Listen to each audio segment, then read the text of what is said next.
कई सालों पहले नदी के किनारे पर एक दियत्स नामक नगरी हुआ करती थी। इस नगरी में शासन करने वाला राजा बहुत ही मूर्ख था। वहीं राजा का मंत्री बहुत चतुर था। एक दिन शाम के समय राजा और मंत्री दोनों नदी के किनारे टहलते हुए शाम का आनंद ले रहे थे। तभी राजा ने मंत्री से एक सवाल पूछा, क्या तुम बता सकते हो कि यह नदी किस दिशा में और कहाँ तक बहकर जाती है? मंत्री ने राजा को तुरंत जवाब देते हुए कहा कि यह नदी पूर्व की दिशा में बहती है और यह पूरब देश तक जाती है। इस पर राजा ने कहा कि वह नहीं चाहता कि हमारे देश का पानी पूरब के देशवासी इस्तेमाल करें। राजा ने मंत्री को नदी का पानी रोकने के लिए दीवार खड़ी करने का आदेश दिया। तभी मंत्री ने राजा से कहा कि ऐसा करने पर हमारा ही नुकसान होगा। राजा ने गुस्से में कहा कि पानी हमारा है और पूरब देश वाले मुफ्त में इसका इस्तेमाल कर रहे हैं और तुम बोल रहे हो कि हमारा नुकसान होगा। इसमें हमारा कुछ नुकसान नहीं होगा। तुम जल्दी से जल्दी नदी में दीवार बनवाने का काम शुरू कराओ।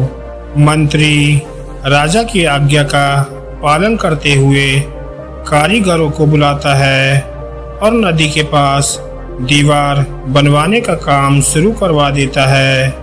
नदी में दीवार बनाने का काम तेजी से चलने लगा और कुछ दिनों में दीवार बनकर तैयार हो गई। यह देखकर राजा बहुत प्रसन्न होते हैं, परंतु उनकी मूर्खता के कारण कुछ दिन बाद जब बारिश का मौसम दस्तक देता है तो नदी का पानी पूरे गांव में भरने लगता है। धीरे धीरे पानी लोगों के घरों में घुसना शुरू हो जाता है। इससे परेशान होकर सारे नगरवासी एकत्रित होकर मंत्री के पास आते हैं। मंत्री उन्हें आश्वासन देता है कि वह इस समस्या का हल ढूंढ निकालेगा। लोगों की परेशानी सुनकर मंत्री समाधान निकालने के लिए एक योजना बनाता है। उन्होंने राजमहल में समय को बताने के लिए घंटा बजाने वाले शख्स को इसमें शामिल किया। वह समय के अनुसार घंटा बजाता था, जिससे लोगों को समय का पता चलता था। मंत्री ने उसे कहा कि आज तुम प्रति घंटे की बजाय हर आधे घंटे में घंटा बजाना। उस आदमी ने मंत्री ने जैसा कहा वैसा ही किया। इससे जब सुबह के 3 बज रहे थे तो उसने 6 बार घंटा बजाया। 6 घंटे सुनकर राजा और सभी नगरवासियों को लगा कि 6 बज गए हैं और सुबह हो गई है। राजा उठकर बाहर आता है तो वहां मंत्री पहले से ही मौजूद होता है। बाहर अंधेरा देखकर राजा मंत्री से पूछता है कि अभी तक सूर्य उदय क्यों नहीं हुआ। राजा के सवाल का जवाब देते हुए मंत्री ने कहा, महाराज, प्रातःकाल हो चुकी है, पर हमने पूर्व दिशा वालों के यहाँ पानी को जाने से रोक दिया है, तो शायद इसलिए उन्होंने हमारे यहाँ सूर्य की रोशनी को आने से रोक दिया है। इसलिए सूर्य उदय तो हुआ है पर हमारे देश तक रोशनी नहीं पहुंची है।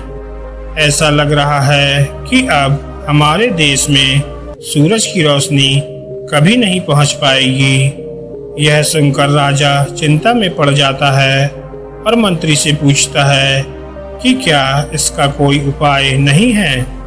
तब मंत्री उत्तर देता है कि महाराज, अगर आप नदी का पानी छोड़ देते हैं तो हो सकता है कि वो भी सूरज को छोड़ देंगे।